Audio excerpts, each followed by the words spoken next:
আসসালামু আলাইকুম আপনাদের সবাইকে। আপনারা সবাই কেমন আছেন? আশা করি ভালো আছেন। আজকে আমরা ইন্টারেস্টিং একটা প্লেসে যাব। কোথায়? সেটা হলো তাজমহলে। তাজমহল কিন্তু বাংলাদেশে টোটাল প্রায় 7টা থেকে 8টার মতন আছেন বিভিন্ন দেশে, মানে বলতে পারেন রেপ্লিকা টাইপের আর কি, সেম জিনিস রেপ্লিকা। তো বাংলাদেশেও কিন্তু অন্যতম, বাংলাদেশে নরসিংদীতে তাজমহল আছে। তো সেখানে আমরা কি কি পাবো না পাবো, কি আছে সেটা আপনাদেরকে দেখানোর চেষ্টা করব। তো আমাদের সঙ্গেই থাকুন। যারা যারা নতুন চ্যানেলে অবশ্যই সাবস্ক্রাইব করে পাশেই থাকবেন।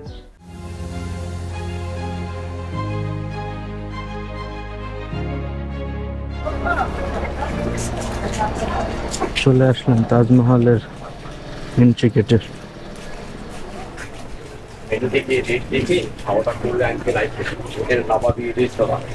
যে কোনো খাবার আইটেম আলাদা থেকে গাছ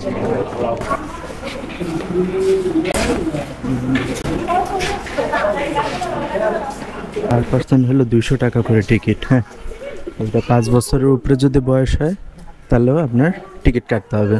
ছবি তোলো ফটোগ্রাফাররা। তাজমহলের এন্ট্রিতে এখন ঢুকে পড়লাম, 200 টাকা করে। তাহলে আমরা আসছিলাম 8 জন ফ্যামিলি সহ।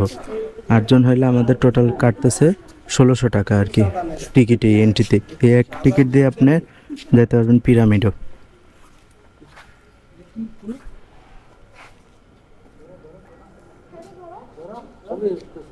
মনে করেন যে ঘোরাফেরার জন্য একটা বেস্ট প্লেস। হ্যাঁ, বেস্ট প্লেস। যদি আসতে চান আসতে পারেন। দেখতে পাইতেছেন? হ্যাঁ, প্রচুর লোক, মানে এখানে কিন্তু ঈদের আমরা মেবি 2-3 দিন পর আসছি, তারপরে লোকের কিন্তু কমতি নেই, প্রচুর লোক আছে এখানে। এবং এটা বিকাল হইলে আরও লোক বাড়বে, তখন তো মনে করেন লাইটিং টাইটিং এগুলো সব অন করবে, বুঝছেন? তো অন করলে এই জিনিসটা হবে তখন আরও জোস। এখানে দেখি চেষ্টা করবে ভিতরে কি আছে, যাইতে পারে কিনা।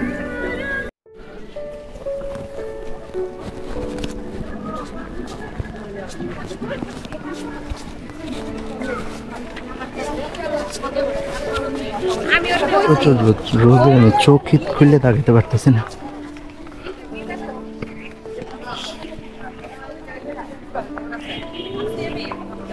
কি জায়গা, মানে এই জায়গাটা কত পরিষ্কার, এটা দেখেন না?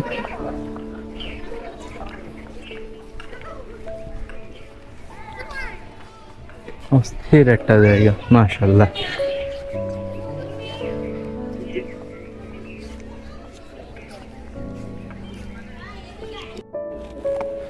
এত রোদ, এই রোদের মাঝে এসে আমরা একটু ছায়ার মধ্যে জায়গা পাইছি, ওখানে এসে বসে আছি। এটা সম্পর্কে আসলে কিছু তথ্য আছে যেটা না বললেই না, আসলে একটা জায়গা ভিজিট করলে কিছু বলা উচিত সে সম্পর্কে। হ্যাঁ, তো এটা কিন্তু দুনিয়াতে আপনার টোটাল দুনিয়াতে আছে 7টা মাত্র তাজমহল, মানে মেইন যেটা, মেইনের রেপ্লিকা আর কি, সব দেশেই আছে। তো ওই রেপ্লিকা বলতে পারেন। তো এই রেপ্লিকার মধ্যে বাংলাদেশের মধ্যেও আছে অন্যতম, সেটা হলো এই যে নারায়ণগঞ্জে, যেটা আমরা আসলাম। আর এটা বানাইছে মূলত 2003 সালে।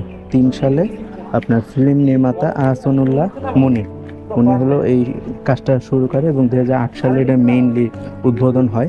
এটার আইডিয়াটা সে মূলত ইন্ডিয়া থেকে নিয়েছিল।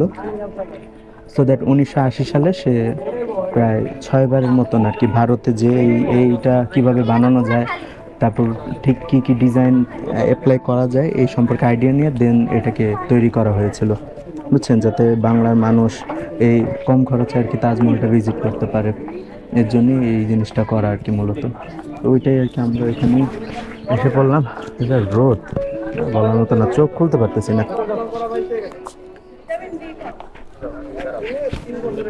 দুপুরের রোদ, এটা ভালো না।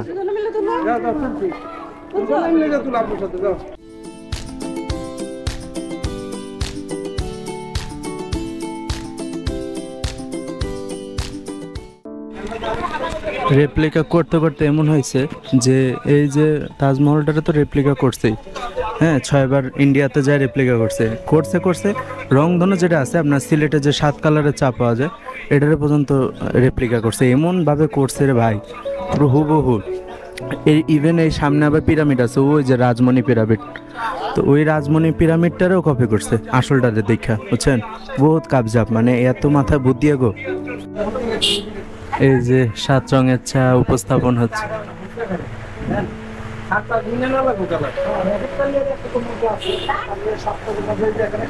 7 রঙের চা উপস্থাপন হইলো, কিন্তু এখানে হলো ব্রাউন টাইপের, একটা হলো মধু colour, brown, condense milk, coffee এরকম মিলে 7 কালার করছে, কিন্তু লাল সবুজ নীল যেগুলো থাকে নর্মালি সিলেটের গুলোতে, ওই কালারগুলো আমরা খুঁজে পাইতেছি না।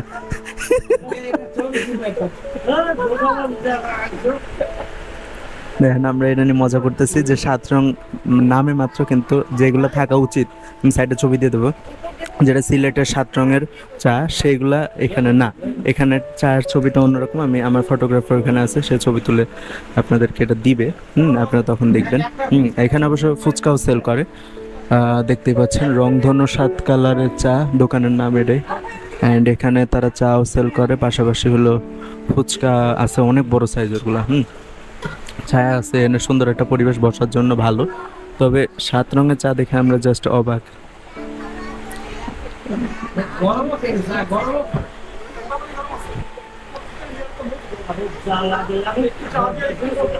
ওই যে একটু চা দিয়ে মধু কইতাছে, কিন্তু 7 কালার যেটা নর্মালি থাকে, 7 কালার মানে কি রংধনু, তো তো বেনিয়া সহ কালার যেটা, তো বেগুনি থাকে ওগুলো, সেগুলো বুকিচুকি লাল সবুজ এগুলো তো থাকে, তো এগুলো নাই এনে। আজও বুঝলাম না 7 রঙের চাটা আসলে কেমনে হইতেছে। মেয়েদের পছন্দের তালিকায় এই যে জামদানি হাউজের এখানে আসছে, এর জন্য ফ্যামিলি শুদ্ধ আইলে এখানে আপনার থামতে হবে, কোনো বই নেই। এই যে জামদানির শাড়ি আছে, আসলে জামদানি কিনা না মিক্সড এটা কোনো বলার কোনো নিয়ম নেই, আপনার বুঝে শুনে নিতে হইব। বহুত কিছু আছে, পাখা টাকা আছে, গরমের জন্য যা লাগে, ওখানে ছোট মিনি তাজমহল আছে। তো ব্লগটা তো পুরো দেখলেন শেষ পর্যন্ত, ভিডিওটা কেমন লাগলো অবশ্যই জানাবেন। আর আপনাদের এই ভাইয়ের সামনে পরীক্ষা বলতে আর 1 সপ্তাহ পর এইচএসসি পরীক্ষা, সেক্ষেত্রে এটাই হয়তো বা আমার এই চ্যানেলে দেওয়া শেষ ব্লগ হতে পারে। আর এটাও প্রবাবলি আপলোড হয়ে যাবে 20 তারিখের মধ্যে, ঠিক আছে, সন্ধ্যায় এটা আপলোড হবে। তো ব্লগটা যদি আসলে ভালো লাগে তাহলে একটা লাইক করে দেবেন মাস্ট। আর যদি চ্যানেলে নতুন হয়ে থাকেন সাবস্ক্রাইব করে দেবেন। বন্ধুদের সাথে যদি শেয়ার করতে চান অবশ্যই করতে পারেন। এইটাই। আর আগের ভিডিওগুলো দেখতে অবশ্যই প্লেলিস্টগুলোকে ভিজিট করতে পারেন। কলেজ রিলেটেড যারা ভিডিও চাচ্ছেন তাদের জন্য আলাদা করে প্লেলিস্ট করা আছে, সেগুলো চাইলে আপনারা চেক আউট করতে পারেন। আর যদি কারো কোনো বিষয় নিয়ে প্রশ্ন থাকে, আমার এই ইউটিউবের ডিসক্রিপশানে ফেসবুক পেজ, ইনস্টাগ্রাম এগুলোর লিঙ্ক দেওয়া থাকবে, সেখানে আমার সাথে যোগাযোগ করতে পারেন। সবাইকে অসংখ্য ধন্যবাদ। আল্লাহ হাফেজ।